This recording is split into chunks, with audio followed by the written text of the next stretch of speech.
All the wiring on the driver's side of the rear engine is all hooked up, ready to go. Now I just need to zip tie everything.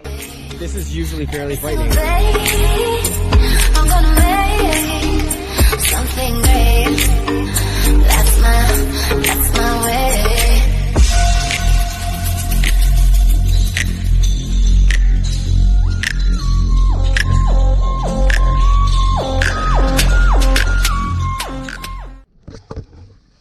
I'm gonna start this episode off with something a little bit different today.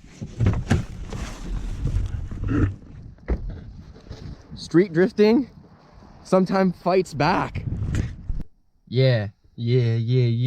So basically, live and learn. I haven't went in the ditch ever. My boy Mason is coming to get me. He's got ratchet straps, so they're probably gonna snap and it's gonna be an experience. But yeah, it was a lot of fun though. I think way off in the distance, I see my boy. Come on. I got the Cavalier out of the ditch. My buddy came, gave me a quick tug. It was easy peasy. Kind of got sucked into the ditch. It happens, regular day of life for me. Kind of, not really. But, all right. I'm going to start putting this engine together. I need to put the axles in. I need to put the intake on. I need to get the fuel system ready. This is my fuel tank. I've got lots to do today, and I'm gonna get right into it. I got custom brake lines made for my MX-3. These are braided, so they do not expand. Factory lines, since they're just rubber, when you press on the brake, they expand a bit, so it gives you a little bit of a mushy feel. With the braided line, there is no expansion or contraction, so it has better response and it's more consistent. So I have 6 of these. I have 2 for my clutches because I have 2 clutch lines. I have 4 brakes for each caliper, and I'm gonna replace them all, and they're all custom for my car. I got these for $100. Thanks for that. Hex brakes, and they come with all the hardware, all new banjo bolts and everything. It's all really nice stuff. And obviously I had to get them in a custom purple color to match the car.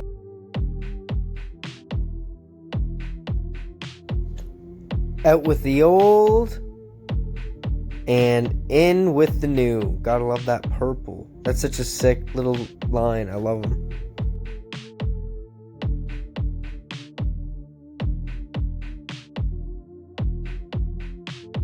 Looking awesome. So now I just need to make a mount for getting this rigid mounted to somewhere onto the suspension.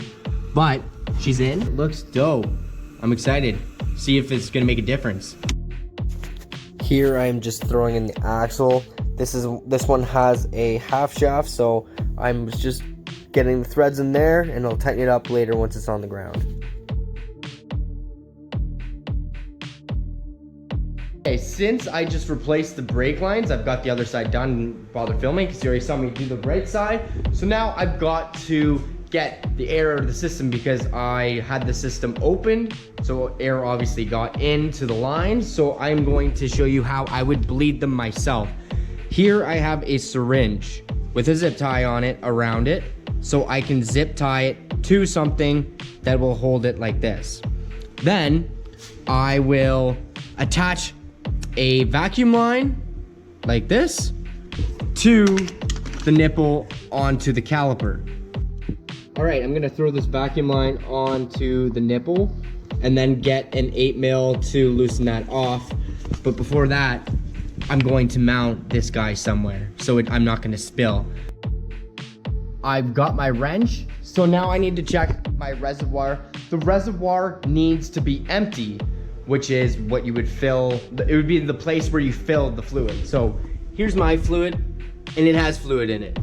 So I'm going to have to suck it out with my syringe and put it into something that I'm gonna dispose it, because I am going to force the fluid from this syringe into the caliper and then through the line. So what it's gonna do is, in one shot, because I've got a big syringe here, I'm going to be pushing all the fluid in there through the line, and it's going to have just fluid because the gravity is gonna take the fluid to the bottom, and in one shot, it'll just push the fluid all the way up to the reservoir, and all the air will come out the reservoir. Rather than pumping the brake, holding it, then having to crack this, and you're only pushing like, maybe like this much fluid down the line. I'm pushing this much fluid up the line, and it's going to go up with the air, and it's the best way to do it.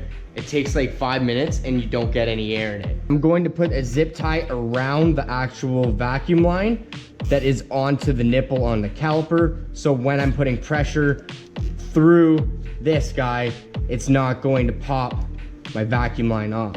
Pour some fresh fluid into this syringe here, and then I'm going to pump it in after I crack the nipple loose. I'm gonna fill it 3/4.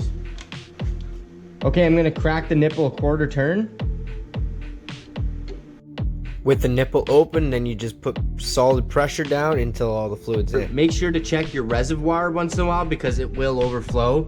I'm a pro, so it doesn't ever happen to me. I just did the same thing to the other side, and now I'm going to try it and see how it works. I've got full pressure. I've got brakes. That's wicked. So now my hydraulics working again. So that's freaking dope. I was thinking ahead, so now I can put the wheels on and I don't have to take them off before I drive it next because the new lines are on, the brakes are bled, axles are in, ready to go. Wheels are on, going on now, and then I can drop the car to the ground so it'll be easier for me to get into the engine bay because this is a pain in the ass to work on because it's so high right now. So I'm gonna get her down. Actually, before I put it down, I'm gonna put the shifter on and tighten all the engine mounts from underneath so I do not have to go underneath the car ever again.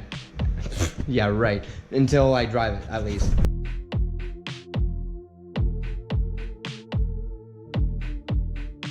Well, one thing leads to another, and I have a new wastegate, and I haven't put it on yet. So I think I'm gonna do that first because it does get mounted underneath my car because it's like pretty much next to the ground.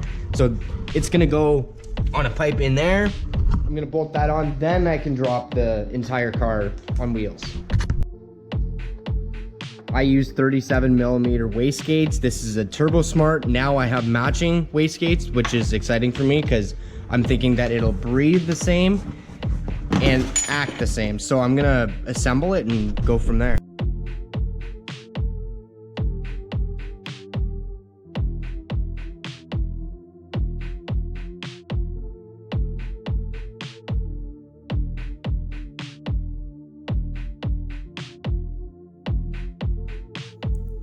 And here's the wastegate dump, and I have it going out the driver's side, just behind the door.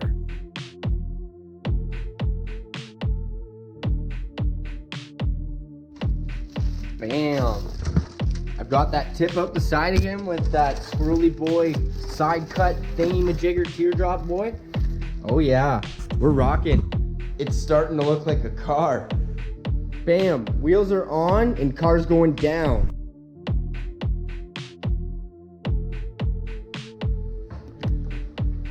She's down on 4 legs.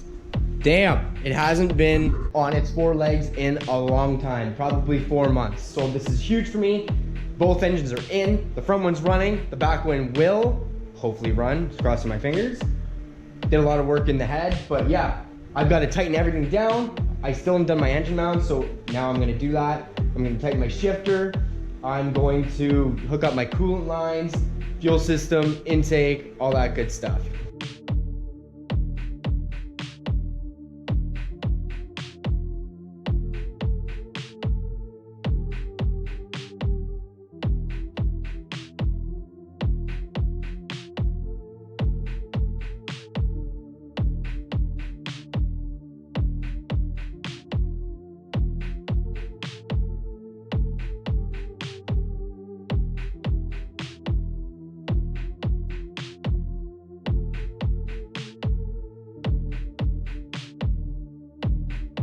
Intake's on, so now I'm gonna throw all the wiring back into the back.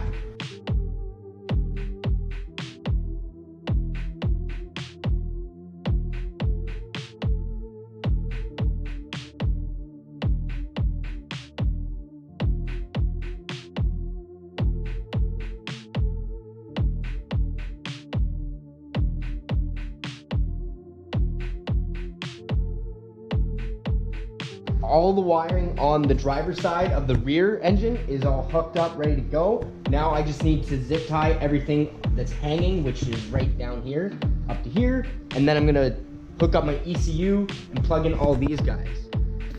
When I built this car, I ran wire from the dash to back here so many times. I got wiring 3 times, and I would buy like rounds of it, like a full thing, and buy like hundreds of feet, and I'd be like, holy, I'm like a quarter way done. And I ended up doing that 3 times, and I made 3 trips to Kitchener, and I'm like, okay, hopefully this is the last time. So yeah, it took me 3 trips. It was like 1,000 foot of wire for sure. It was like it was an insane amount.